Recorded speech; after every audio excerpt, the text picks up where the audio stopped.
Selepas seminar dan naik 1998, maka mulalah masyarakat Islam sedar. Mulalah apa tu? Mereka faham tentang gangguan-gangguan jin dalam rumah tangga, gangguan-gangguan iblis syaitan dalam apa? Kehidupan manusia. Khususnya manusia-manusia beragama Islam. Itu musuh mereka yang paling apa? Dekat. Jadi sebagaimana kita ketahui bahawa mereka dah syaitan jin ini dah berjanji akan ganggu kita sampai akhir hayat kita. Dan dia akan masuk ke mana saja kita boleh. Sama ada dalam pekerjaan kita, dalam keluarga kita, hubungan antara suami isteri, hubungan antara kawan dengan teman, jangan pisahkan semampu yang kita. Jadi sebab itu ibu bapa yang kita lihat terlalu banyak masalah-masalah sosial dalam masyarakat kita ini. Terlalu banyak masalah-masalah remaja, masalah-masalah belia pada hari ini yang kalau kita tak tahu sebagaimana Ustaz yang bilang tadi, kadang-kadang jasadnya manusia tetapi rohnya dah bukan lagi manusia. Bagaimanalah kalau kita katakan itu seorang manusia, seorang anak sanggup pukul manusia sampai luka-luka. Seorang anak sanggup melakukan dosa depan mata maknya. Seorang anak sanggup melukakan hati maknya. Seorang anak muda sanggup masuk dalam bilik dengan kawan wanita dia depan mata mak bapak dia. Mak bapak tak mak bapak. Jadi sebagaimana dikatakan ulama-ulama katakan itu betul. Kadang-kadang jasad itu manusia, tetapi dalam badan itu bukan manusia. Berada di kuasai oleh apa? Iblis dan syaitan. Itu satu cara dia boleh masuk. Dan ada cara-cara lain lagi. Dan ini pengalaman-pengalaman yang kita dah lalui. Saya cakap ni melalui pengalaman yang kita hadapi harian. Jadi bukan cerita, bukan dalam buku kita baca, tetapi ini pengalaman yang benar, yang berlaku dan realiti kehidupan kita hari ini. Jadi kalau anak-anak yang macam ni, yang kena ganggu syaitan, jin, iblis di dalam badan dia, pergi kaunseling lah, jumpa siapa-siapa lah yang pandai pun, dia tetap bakal, dia tetap degil, dia tetap tak dengan cakap bahawa. Jadi macam mana cara nak rawat dia? Kita kembali kepada Al-Quran dan Sunnah Rasulullah SAW.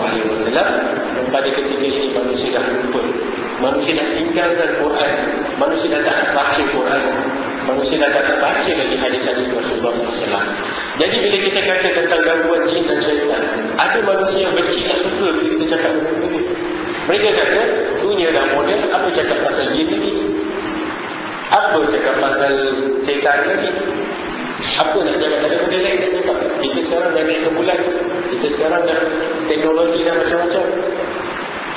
Saya kasih tahu ibu bapa-bapa sekalian, ada ibu bapa anaknya nak jadi doktor, tapi dia mula kurang ajar dengan bapa-bapa dia. Ada faedah tak dalam hidup kita? Saya rasa tak ada faedah kalau anak tu pandai, kita kurang ajar dengan ibu bapa dia. Dan ada ibu bapa yang mengatakan kepada anak dia, walaupun kau pandai, tapi kau biadab dengan aku berhenti kau sekolah. Dan aku tak nak tengok kau biadab dengan aku, biar kau bodoh dan kau lebih berakhlak dan beradab kepada ibu. So jadi, syaitan main peranan dekat situ. Ini realiti kehidupan, cerita benar. Kadang-kadang ibu tu kata kepada kita, anak saya tak boleh kita nak kawal. Anak saya ni nakal, anak saya ni degil, dia pukul, dia belasah sampai ke keluar darah tangan dia semua, cubit darah. Anak tu tak ada apa-apa, tapi yang ada benda dalam badan tu yang menyebabkan dia jadi nakal. Mana yang tidak, dia melakukan suatu perkara yang tak masuk akal, mencuri masuk jil, bawa dadah masuk jil. Lepas satu, ini masalah yang berlaku dalam kehidupan masyarakat kita hari ini. Jadi kita counseling, kalau kita rasa benda itu ada dalam badan, kita harus keluarkan benda itu dalam badan, barulah anak menjadi anak yang baik, anak yang soleh. Dan banyak suami-suami yang tak percaya kepada benda seperti ini. Bila isteri dia mengadu kepada suaminya kata, mana zaman moden benda-benda macam ini lagi ada. Tapi bila kita panggil dia duduk tengok isteri dia muntah-muntah keluar macam-macam, barulah dia kata, oh ini betul-betul bukan baik. Suami yang tak pernah sembahyang, tak pernah tujuh, tak pernah tahu ketika sembahyang, akhirnya sembahyang. Pasal apa? pasal dia tahu bahawa mestinya telah dikuasai oleh apa? Syaitan, jin dan sebagainya, dan dia pun rasa takut. Jadi mulalah dia dekatkan diri kepada Allah SWT. Jadi apa yang saya nak katakan ibu bapa sekalian, kita ni manusia hidup di dunia mesti ada masalah, mesti ada problem, mesti ada macam-macam yang kita hadapi. Sama ada masalah itu ringan, masalah itu pertengahan, ataupun masalah itu berat. Kadang-kadang masalah itu berat sampai kita tak tertanggung. Ada orang yang ditimpa sakit melarat, ada orang yang ditimpa kemiskinan, ada orang yang diberi kekayaan, itu pun ujian. Ada orang ditimpa gangguan-gangguan seperti ini yang doktor tak tahu sakit apa. Sejak pindah sini, sejak pindah sini, sejak meracau, sejak meracau, ada yang sampai bunuh diri beberapa masa kerana gangguan iblis dan syaitan. Jadi, bagaimana cara nak merawat benda yang tak nampak ni tadi? Kita katakan, dia tidak cukup dengan pergi doktor, kita rawat dengan ubat-ubat biasa. Kerana dia perlu rawatan apa? Rohani. Sebab itu Imam Ibn Qayyim rahmatullah alaihi dia kata, orang Islam ni, kita mesti percaya bahawa kita punya perubatan ada 3. Satu, ubat cara biasa di doktor kalau sakit. Yang kedua, ubat cara dua-dua, ilahi, baca Quran dengan ubat doktor. Dan yang ketiga, perubatan cara apa? Ilahiyah. Maknanya ayat-ayat Al-Quran, hadis-hadis Nabawi. Jadi cara-cara macam itu. Jadi kita orang Islam kita kena percaya 3. Tak cukup 2, tak cukup 1. Sebab benda ini akan ganggu kita sampai akhir. Jadi sebagaimana saya katakan tadi, masalah gangguan, masalah yang bukan senang untuk kita atasi. Ini satu benda yang saya nak sebut di sini.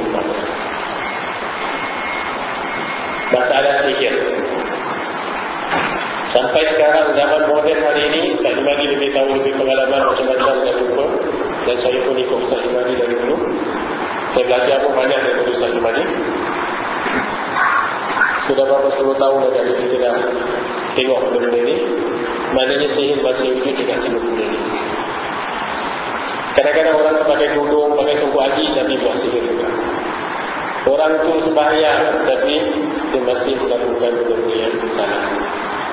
Kadang-kadang kita ni kuat ibadah, tapi bila kita tak puas dengan orang, kita bersih dengan orang, kita nak bunuh dia, takut polis tangkap kan.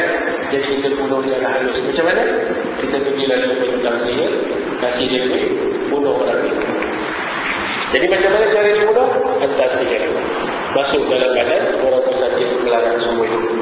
Ada yang jadi busuk, ada yang sakit kaki sebelah kecil, sebelah besar, ada yang kaki jadi kaki gajah, ada yang badan sentiasa sakit, kepala sentiasa sakit, ada yang tak boleh tidur bertahun-tahun, ada yang gatal-gatal seumur hidup, ada yang terlun. Itulah kesudahan yang kita nak tengok di bawah Allah. Jadi pada malam ini juga kita nak terangkan kepada orang-orang yang melakukan sihir ini supaya taubat. Dan orang-orang yang suka pergi jumpa tukang sihir ini supaya jangan buat lagi, kerana tempat kita itu tak neraka. Kalau kita buat orang itu, dia jadi orang. Saya dah jumpa banyak kes dalam pekerjaan pun masih buat antara satu dengan yang lain. Kita tak setuju dengan kawan kita pasal dia sentiasa naik pangkat. Kita benci dengan dia pasal dia selalu dapat tangkap orang, dia naik pangkat. Dia dapat kes besar-besar, dia naik pangkat. Kita tak suka, kita buat dia. Jadi bila dia pergi kerja tu, dia kata-kata. Kalau tak kerja, tak boleh kata-kata. Jadi dia pakai kot, pakai baju panas, boleh tahan. Lama-lama tak nak kerja. Dah, jadi dia pun give up. Ada orang sampai kerja, dia jantung dia mula berdebar-debar. Masuk kawasan kerja, jantung dia mula debar-debar. Menggigil. Tak boleh pergi kerja, akhirnya berhenti kerja. Ada orang pula dia tak suka dengan kawan dia pasal mengacau. Kita kerja nak dapat komisen banyak, dia kacau. Orang ni tak makan komisen. Jadi dia buat orang ni sampailah kena sakit-sakit, sampai nak periksa-periksa kat kerja tu, dia masih kerja. So, macam inilah jenis-jenis macam mana kita pergi dengan orang, kita buat orang, sedangkan kita kerja dalam Yang ada pakai uniform pun masih ada buat-buat sendiri. Ini sistem betul. Bukan saya buat. Saya tak boleh sebut siapa-siapa, kat mana-mana saya tak boleh sebut. Tapi ini sistem betul.